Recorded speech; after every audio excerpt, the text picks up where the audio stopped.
आप सभी का स्वागत है हमारे इस नए वीडियो में। इस नए वीडियो में हम लोग चर्चा करेंगे लाभ और हानि। वैसे भैया जीवन का बहुत बड़ा शब्द है हमारा लाभ हानि, क्योंकि लाभ हानि से ही हमारी दुनिया में सब कुछ चलता है। यानी कि अगर इंसान सांस भी लेता है ना, इसी लाभ और हानि के कारण ही लेता है। अगर लाभ नहीं हो सांस लेने में तो सांस न ले, और हानि ना हो सांस छोड़ने में तो वो सांस भी नहीं छोड़ेगा। तो ये लाभ और हानि कहीं ना कहीं हमारे जीवन का एक अमूल्य भाग है, और उसी प्रकार हमारे मैथ का भी बहुत बड़ा भाग है लाभ हानि। देखो, जिस प्रकार कंपटीशन के अंदर हमारा जीके जो होता है, सॉरी उल्टा पकड़ लिया, जीवन ही उल्टा चल रहा है सबका। तो जिस तरह कंपटीशन में जीके एक बहुत बड़ा पार्ट रखता है अपनी एनी वैकेंसी को दिलाने में, आपका वैकेंसी क्लियर करने में, उसी प्रकार मैथ भी बहुत बड़ा पार्ट रखता है। क्योंकि मैथ अकेला एक ऐसा सब्जेक्ट है जो न खुद को बल्कि रीजनिंग को भी साथ में लेके खींचता है। अगर आप मैथ सही से अगर जान गए तो आपकी रीजनिंग हवा हो जाएगी, हवा सफा हो जाएगी मामला। तो मैथ का एक बहुत बड़ा टॉपिक आता है लाभ हानि, जो कि कहीं ना कहीं देखे तो एक परसेंटेज का जो होता है एक तरह से जस्ट उसका कॉपी होता है। यानी परसेंटेज में हम लोग क्या होता है कि देखो, जो मेन चीज़ क्या है, परसेंटेज है। परसेंटेज जो पढ़ लेगा वो लॉस एंड प्रॉफिट भी निकाल लेगा, पार्टनरशिप भी निकाल लेगा। यानी इनसे रिलेटेड कम से कम 5 चैप्टर ऐसे हैं जो सिर्फ परसेंटेज को सीखते ही सब सॉल्व हो जाते हैं। उसमें से एक चैप्टर है लॉस एंड प्रॉफिट, यानी लाभ एंड हानि। तो आज की वीडियो में हम लोग चर्चा करेंगे लाभ और हानि के बारे में, जीवन की लाभ हानि नहीं। मैंने क्वेश्चन के हालात नहीं, कंपटीशन के क्वेश्चंस की लाभ हानि क्वेश्चंस, जीवन की लाभ हानि नहीं, लाभ हानि के क्वेश्चंस को हम लोग चर्चा करेंगे। तो जैसा कि हम लोग जानते हैं, कंपटीशन के अंदर आर.एस. अग्रवाल की बुक का एक बहुत बड़ा महत्व है। हालांकि मैं ये नहीं कहूँगा कि आप उसी से पढ़ो, लेकिन अधिकतर बच्चे उसी से पढ़ते हैं, तो हम लोग क्वेश्चन भी उसी से उठाएंगे। क्योंकि एक तरह कहीं ना कहीं मेरा भी मानना है कि जो आर.एस. अग्रवाल के अंदर जो क्वेश्चंस होते हैं वो अच्छे होते हैं, क्योंकि वो पुराने जो आए हुए क्वेश्चन है उन्हीं को निकाल के हम लोग को देता है करने के लिए। हालांकि जो उसका तरीका है, मैं नहीं कहूँगा कि आप उसका तरीका लो, हालांकि आपको समझ में आता है तो बढ़िया है भैया, जिसको जो समझ में आए वो अपना ले, हमें कहाँ दिक्कत है। तो हम लोग अपना शुरुआत करते हैं हमारे लाभ हानि के क्वेश्चंस को लेते हुए। देखो लाभ हानि की बात होती है ना, आपको सिर्फ 2 चीज़ें जानना बहुत ज़रूरी है। आप इन 2 चीज़ों को जान जाओ, आपका पूरा लाभ हानि एकदम सफा हो जाएगा। यानी कि आपको ऐसा कोई क्वेश्चन ही आपको नहीं लगेगा जो आपको फंसा सके। फंसा दे तो जिस दिन ना, उस दिन आप एक काम करना, उस क्वेश्चन को लिख के मुझे भेज देना, मैं आपको तुरंत ही सॉल्व करके भेज दूंगा। हालांकि फंसा रहा उसको छोड़ना थोड़ी ना, उसको सॉल्व करना होगा ना, मैं आपको सॉल्व करके तुरंत भेज दूंगा। हालांकि अगर ये 2 तरीका आपने जान लिया तो कोई और क्वेश्चन आपको फंसा ही नहीं सकता लाभ हानि में। देखो, इसमें से पहला तरीका यूज होता है लाभ के लिए और दूसरा यूज होता है हानि के लिए। लाभ मतलब आ रहा है, मिल रहा है ना, यानी कि आ रहा है। और हानि मतलब जा रहा है, यार बट्टा कर गया, चला गया, कमी हो गई। लाभ मतलब प्रॉफिट हो गया, लालच आ रहा है, लाभ आ गया। लोभ से हमेशा इंसान को दूर होना चाहिए, लेकिन लाभ से दूर नहीं रहना चाहिए। तो जो लाभ है वो पॉजिटिव है, जो हानि है वो नेगेटिव है। हानि मतलब जा रहा है, लाभ मतलब आ रहा है। भैया खूब आना चाहिए हमारे पास, तो नौकरी आ जाए, और क्या है, और क्या चाहिए, क्यों। तो लाभ को देखो, जब भी लाभ की बात चले, जहाँ भी आपको लगे कि यहाँ पे लाभ हो रहा है, तो वहाँ पे आपको सीधा सीधा क्या करना है। देखो, जब भी लाभ होगा तो परसेंटेज में होगा, नहीं होगा तो आप उस चीज़ को निकाल ही लोगे। परसेंटेज का मतलब होता है अंश में ए रहेगा, यानी जो होगा भैया, जितना परसेंटेज लाभ होगा उतना अंश में रहेगा, और हर में हमेशा 100 रहेगा। और जब भी लाभ की बात आएगी, नीचे वाला ऊपर जुड़ जाएगा, a + 100/100, सीधे सीधे। देखो, इसको मैं सीधा सीधा समझाऊं तो यदि मैं कह दूं 5% लाभ हुआ है, यदि मैं कह दूं सीधे सीधे 5% लाभ हुआ है, तो 5% लाभ मतलब 5/100। अब इसको काट दो, 5 × 5, 20 × 5 100। अब लाभ हुआ है ना, ऊपर जुड़ जाएगा 21/20। लाभ हुआ ना भैया, तो जोड़ दो। हानि हुआ है तो घटा दो, लाभ हुआ है तो जोड़ दो, हानि हुआ है तो घटा दो।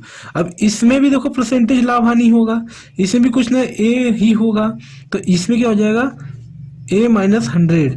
लेकिन ये ध्यान रखना, यहाँ कभी माइनस नहीं आना चाहिए। भले में से 100 में से इसको घटा रहा हूँ, लेकिन यहाँ पे माइनस नहीं आएगा, ध्यान रहे, यहाँ पे माइनस कभी नहीं आएगा। कभी 120% हानि सुने हो, 120% हानि मतलब पूरा सफा हो गया, तो यहाँ पे कभी माइनस आ ही नहीं सकता। और देखो, जो ए है हमेशा छोटा है, ऐसा समझो यार इसको, अब तुम लोग सही समझोगे।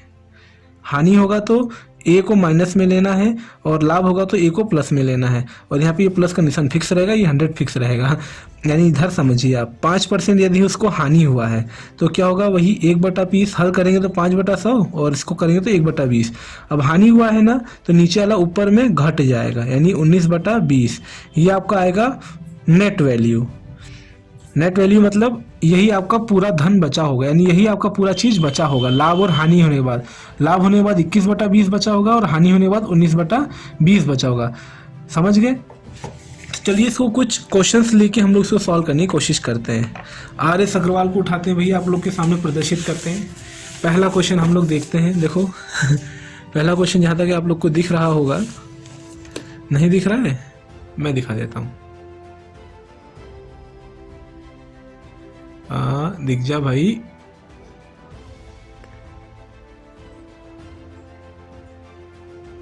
अब दिख गया होगा आप लोगों को, हाँ अब दिख गया होगा। देखो क्या लिखा है, मीनल ने एक कार 2 लाख यानी 25,000 का तो हो नहीं सकता, जो 2.5 लाख में खरीदी तथा 3,48,000 में बेच दी, उसे उस कार पर कितने प्रतिशत लाभ हुआ। यहाँ पर लाभ निकालना है ना। अब देखो मीनल ने कार कितने में खरीदी थी, कार खरीदी थी भैया 25,000, 25,000 नहीं 2.5 लाख इतने में खरीदी और 3,48,000 में बेच दी। अब भैया इतने में खरीदी इतने में बेच दी, अब लाभ हुआ कि हानि हुआ नहीं पता, इन दोनों का अंतर कर लो। अगर अंतर माइनस में आ रहा होगा तो लाभ है, लाभ होगा, अरे गधो हानि होगा। अगर अंतर माइनस में आ रहा होगा तो हानि है, और अगर प्लस में आ रहा होगा तो लाभ है। खरीदा इतने में बेचा इतने में, ठीक है ना। तो जब इतने में खरीद कर इतने में बेच रहा है तो दोनों के बीच में अंतर कितना है, दोनों के बीच में भैया अंतर है, देखो 1 2 3 1 2 3 3 शून्य सीधा सीधा आ जाएगा। 8 है यहाँ पे 0 है, तो 8 में से 0 गया तो 0, यानी कि 8 बचेगा ना। 8 में से 0 गया तो यहाँ पे 4 है, यहाँ पे 5 है, तो 4 में से 5 जाएगा नहीं, एक उधार दे देगी इधर, ये 14, 14 में से 5 गया तो एक उधर से, 4 इधर से, एक इधर से 9, और यहाँ पे कितना बचा 2, 2 में से 2 गया तो 0, यानी क्या आया ये हमारा पॉजिटिव में 98,000, यानी इसको क्या हुआ यहाँ पे प्रॉफिट। अब ये पूछा था प्रतिशत लाभ कितना हुआ। देखो प्रतिशत लाभ निकालने का एक ही तरीका है कि भैया जितना भी आपका प्रॉफिट निकला हो उसको ऊपर डाल दो, ऊपर डाल के जितने में हम खरीदे हैं, अरे भैया जितने में खरीदे हैं उसी के हिसाब से निकालोगे ना।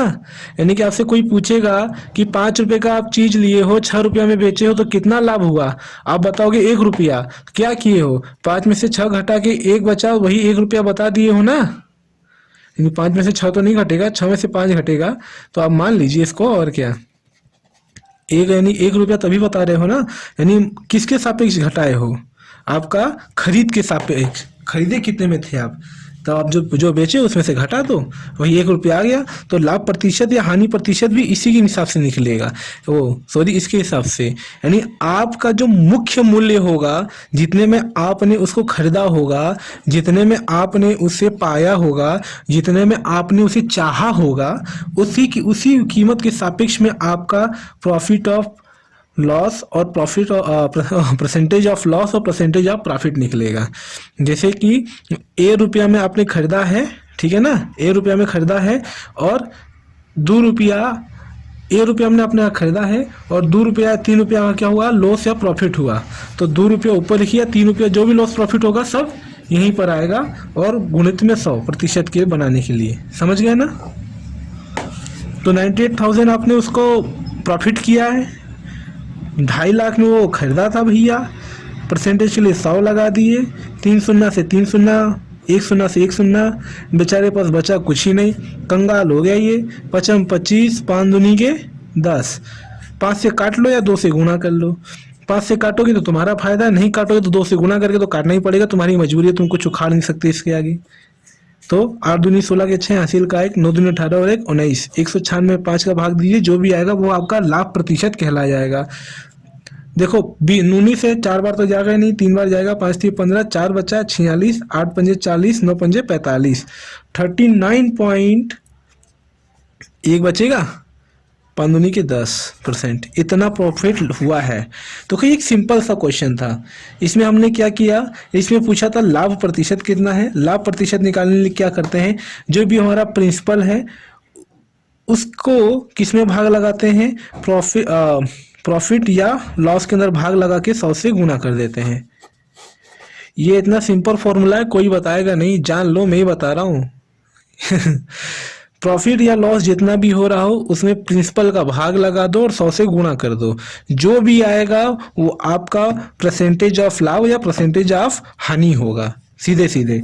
जैसे कि यही क्वेश्चन हम लोग ले लेते हैं कि ये क्वेश्चन हम लोग आपने समझ लिया। अब यही क्वेश्चन ले लेता हूँ कि भैया मीनल नहीं सीनल है। सीनल ने क्या किया, 34,800 में कोई सामान खरीदा है, ठीक है, 34,800 में कोई सामान खरीदा है और क्या किया, 34,800 में खरीद के 25,000 का बेच दिया।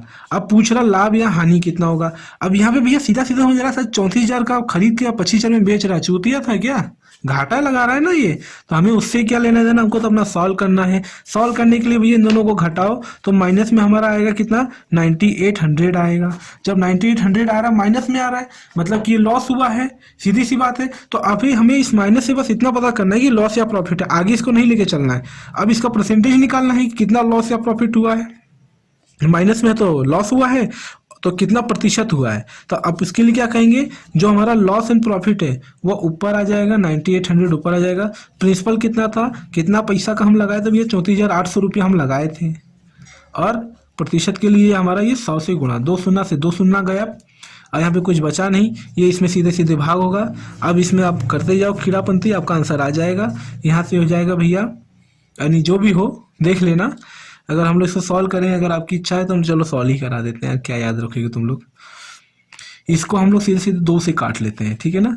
यहाँ से आपका हो जाएगा 4 दूनी 8, यहाँ पे 9 दूनी 18, यहाँ से जाएगा 2 एकम 2, 7 दूनी 14, 4 दूनी 8, 174।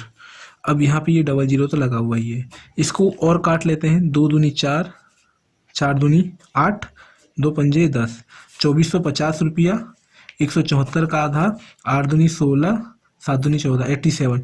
अब इसके आगे क्या होगा, 87 का इसमें भाग लगाएंगे, जो भी आएगा वही हमारा आंसर हो जाएगा। ये आपके लिए कमेंट में लिखने वाला होगा कि यहाँ पे कितना प्रतिशत आएगा।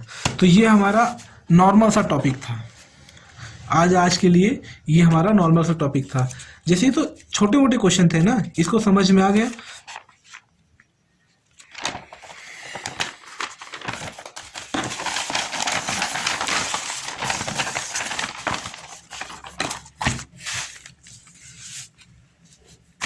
तो आज आप लोगों ने क्या सीखा, परसेंटेज तो नहीं, लाभ और हानि होता क्या है। अगर आपका बेचने में से घटाते हो खरीद वाला मूल्य, अगर आंसर माइनस में है तो हानि, अगर आंसर प्लस में है तो लाभ।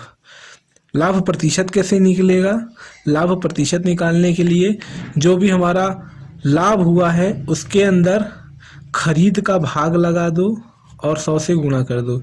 हानि प्रतिशत, जो भी हानि हुआ है खरीद का भाग लगा दो और 100 से गुणा कर दो। बस नॉर्मल सा, यानी इससे ना आपका क्वेश्चन बस देखते ही सॉल्व हो जाएगा। मैं अभी दिखाऊंगा आपको, देखना अभी। इसके बाद यदि आपको कह दे किसी भी, मान लो 500 की कोई सामान खरीदा, उस पे 5% का लाभ हुआ, ठीक है ना। 500 कोई सामान खरीदा, उससे 5% का लाभ हुआ, तो बेचने वाला मूल्य बताइए, या लाभ कितना हुआ ये बताइए, या बेचने वाला मूल्य बताइए, या लाभ कितना हुआ ये बताइए। इस चीज को भी देखो आराम से सॉल्व कर लेंगे। 500 में भैया कौनो हमने ट्रैक्टर खरीदा, हालांकि आता है नहीं, मैथ है तो मान लेते हैं, क्योंकि मानने तो बहुत कुछ है और मैथ में मानने का मजा ही कुछ होता है। 500 में हमने एक ट्रैक्टर खरीदा और उसको 5% लाभ पर बेच दिया, बहुत कम में बेच रहा है यार लाभ में, तो 5% लाभ हो रहा है ना। 5% का मतलब क्या होगा, 5/100। इसको हल करेंगे, 1/20 लाभ हुआ है ना, तो 21/20 हो गया, पॉजिटिव जुड़ गया। तो 500 को अगर हम 21/20 से गुणा करते हैं तो हमारा बेचने वाला मूल्य निकलेगा। अगर 21/20 से गुणा करते हैं तो हमारा बेचने वाला मूल्य निकलेगा 25 से कम 25 के 5 हासिल का 2, 25 दूनी 50 और 2 52, यानी 525 रुपये का वो बेचा होगा। आ गया ना, देखो बेचने वाला मूल्य। और यदि लाभ निकालना है तो जो ये 1/20 आया था ना, ये 1/20 इसी से गुणा कर दो 500 को। यदि आप 500 को 1/20 से गुणा करोगे तो आपको आपका लाभ निकल जाएगा। लाभ कितना था, बस 25 रुपये आ गया लाभ। ये आ गया आपका बेचने वाला मूल्य और ये आपका आ गया लाभ, ओनली लाभ। हम लोगों को लाभ ही ज़्यादा चाहिए होता है। इसका सीधा सीधा मतलब यही है, 500 में आप कोई सामान लाए, आपको पता करना है 5% लाभ पे मैं उसको कितने में बेचूंगा, तो ये फॉर्मूला सीधा सीधा लगा दो। चिंता मत करो, आपको पूरा बनिया बना के रख दूंगा मैं आपको आज। और कंपटीशन के हिसाब से बनिया भी किसका बनाऊंगा, नौकरी का, कि भैया आप अपनी नौकरी के अंदर आने वाले क्वेश्चन के साथ बार्गिंग करके अपना दिमाग लगा के अपनी नौकरी निकाल दो। और बढ़िया इंसान कब बनता है, जब उसको लाभ और हानि आ जाता है। तो आप लाभ और हानि सीख रहे हो। मजे में लो यार, पूरा हम सिखा रहे हैं, यानी कि आप लोग को बोरिंग नहीं कर रहे हैं, ठीक है ना। तो ये क्वेश्चन हो गया। अब जैसे कि इसमें क्वेश्चन है, देखो इसमें क्वेश्चन है, इस क्वेश्चन को लेते हैं। पहला हो गया, दूसरा नॉर्मल सा है, तीसरा ले लेते हैं। एक व्यक्ति ने कोई वस्तु 891 में बेचकर लागत का 1/10 लाभ कमाया। उस वस्तु का क्रय, उस पुस्तक का क्रय मूल्य क्या, वस्तु नहीं सॉरी भैया, पुस्तक की किताब है, जय हो विद्या माता की, माफ करना। पुस्तक का क्रय मूल्य कितना है, तो भैया कोई व्यक्ति जो है 891 रुपये में कोई पुस्तक खरीदा है, कोई किताब खरीदा है और 1/10 लाभ कमाया है। और ये 1/10 कुछ ऐसा नहीं लग रहा हमारे 1/20 जैसा, तो यानी कि इसको किसी ने किसी चीज से क्या किया है, भाग किया है, तभी 1/10 आया है। ये तो पक्का का नीचे 100 होगा, है ना, ये तो पक्का का नीचे 100 होगा। अगर नहीं समझ में आ रहा है तो सीधा सीधा समझो इसका मतलब क्या है, इसका मतलब क्या है, सीधा सीधा समझना। ऐसे चीज का मतलब क्या होता है, किसी चीज के बराबर बराबर 10 टुकड़े किए गए हैं, किसी चीज के बराबर बराबर 10 टुकड़े किए गए हैं और उसमें से एक टुकड़ा का मान दिया गया है। किसी चीज के बराबर बराबर 10 टुकड़े किए हैं और एक टुकड़े का मान ऊपर दिया गया है।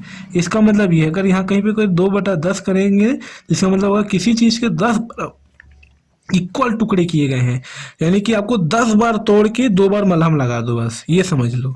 किसी चीज के 10 बराबर टुकड़े करके उसके 2 भाग का मान दिया गया है। तो यहाँ पे क्या बोल रहा है, 891 में बेचकर लागत मूल्य का 1/10 लाभ कमाया होगा, ठीक है ना। अब देखो ये कुछ ऐसा बन गया, 1/10 लाभ कमाया होगा, तो हमारा मिश्र धन क्या हो जाएगा, नीचे वाले को ऊपर में जोड़ दो भैया, तो 11/10 ये मिश्र धन हो जाएगा, यानी कि बेचने वाला मूल्य हो जाएगा। जब बेचने वाला मूल्य 11/10 है और रियल में बेचा कितना है, 891 में, ध्यान से समझना। 891 बेचकर 1/10 लाभ कमाया है लागत मूल्य का, नहीं लागत का 1/10 लाभ कमाया है 891 में बेचकर। तो रियल में वैल्यू कितनी है बेचने वाली, रियल में पैसा कितना लिया है, वो 891 रुपया लिया है और लाभ कितना कमाया, 1/10। देखो लाभ कमाया था ना ये 1/20, तो यहाँ पे 1/10। तो अगर हमको बेचने वाला मूल्य निकालना है तो क्या करेंगे, 1/20 जो है, यही 20 जो ऊपर एक जुड़ गया था ना, ये जो नीचे वाला है ऊपर जोड़ दीजिए, तो 10 और 1 11, 11/10 ये बेचने वाला मूल्य हो जाएगा। हमको बेचने वाला मूल्य और ये भी बेचने वाला मूल्य। अभी 11/10 किसका है, खरीद का ही है ना, तो खरीद में मान लेता हूँ कि भैया ये जो 891 किसके बराबर है, 11/10 के, और 11/10 जो है ये आपका क्या है, बेचने वाला मूल्य, और ये भी आपका बेचने वाला मूल्य। जब ये आपका बेचने वाला मूल्य है, ये भी बेचने वाला मूल्य है, तो ये दोनों आपस में बराबर हो जाएंगे। तो यहाँ से मैं क्या लिख सकता हूँ, 891 बराबर 11/10। अब जो ये 11/10 जो मैं लिख रहा हूँ, एक किस यानी क्यों है 11/10 क्यों है, क्योंकि लाभ हुआ है। तो किसके सापेक्ष हुआ है, खरीद मूल्य के सापेक्ष। खरीद को मैं लिखता हूँ ए हमारा क्या है, खरीद मूल्य है। ए का 11/10 का वैल्यू क्या हो जाएगा, 891। इसको सॉल्व करना है, इसको इधर भेज दीजिए, इसको इधर भेज दीजिए, 891 बटा गुणा 11 बटा गुणा 10/11 बराबर ए। अब एक चीज देखो, एक बार हटा के एक बार सटा के लिखेगा 8 और 1 9, तो इसको कहीं ना कहीं काटूंगा तो 8 और 1 9 आ रहा है ना। एक बार हटा के एक बार सटा के तो 81 आएगा यहाँ पर, सीधा सीधा मैं समझ सकता हूँ। 11 से इसको काटूंगा तो 81 आएगा, गुना करके देख लेना आप, क्योंकि एक बार हटा के लिखा गया है, फिर 8 और 1 9 लिखा गया है, एक बार हटा के एक बार सटा के, इसलिए 891 को अगर 11 से काटेंगे तो 81 आएगा, और 10 से गुणा करेंगे तो 810 आ जाएगा। ये आपका हो गया बेचने वाला मूल्य, वो सॉरी खरीदने वाला मूल्य। तो यानी उसने पुस्तक कितने में खरीदी? 810 में। बेचा कितने में? 891 में। तो आज हम लोग 3 क्वेश्चन कर चुके हैं और कुछ आपको कॉन्सेप्ट समझा दिया है। तो हम लोग अब मिलते हैं हमारे नेक्स्ट वीडियो में। इसके आगे क्वेश्चन देखो, मैं सभी क्वेश्चन नहीं कराऊंगा, आपको जो क्वेश्चन नहीं आ रहा आप कमेंट में डाल दीजिएगा, मैं उस क्वेश्चन को भी देख लूंगा और आपको बता दूंगा। नहीं तो मुझे जो मेन लगेगा क्वेश्चन में आपको बताता चलूंगा, ताकि हम लोग का जल्दी से सिलेबस भी खत्म हो, क्योंकि कहीं ना कहीं हमारा ग्रुप डी का जो एग्ज़ाम है वो नज़दीक है, और NTPC का जो सेकेंड स्टेज है वो भी नज़दीक ही है, और उसके साथ साथ हमारे CGL का भी अब आना चालू हो गया है। तो आप लोग CGL का फॉर्म चालू हो गया, वो ज़रूर भर लीजिएगा, क्योंकि इस बार CGL के अंदर आपका अच्छे अच्छे पोस्ट हैं। इंटेलिजेंस ब्यूरो IB के अंदर भी पोस्ट निकला हुआ है। तो तब तक के लिए जय हिंद, जय भारत, और अपने प्यारों का ख्याल रखियो और खूब पढ़ियो, नौकरी पाके हमको मिठाई जरूर खिलाइयो। तो मिलते हैं हमारे नए वीडियो में। और जो हमारा GK वाला पार्ट है ना, जो मैं GK बताते रहता हूँ नए नए टॉपिक को, वो चीज़ मैं बताता ही रहूँगा, ओके। लेकिन मुझे लगा कि ये भी पढ़ाना जरूरी है, इसलिए मैं पढ़ा दे रहा हूँ। तो जय हिंद, जय भारत।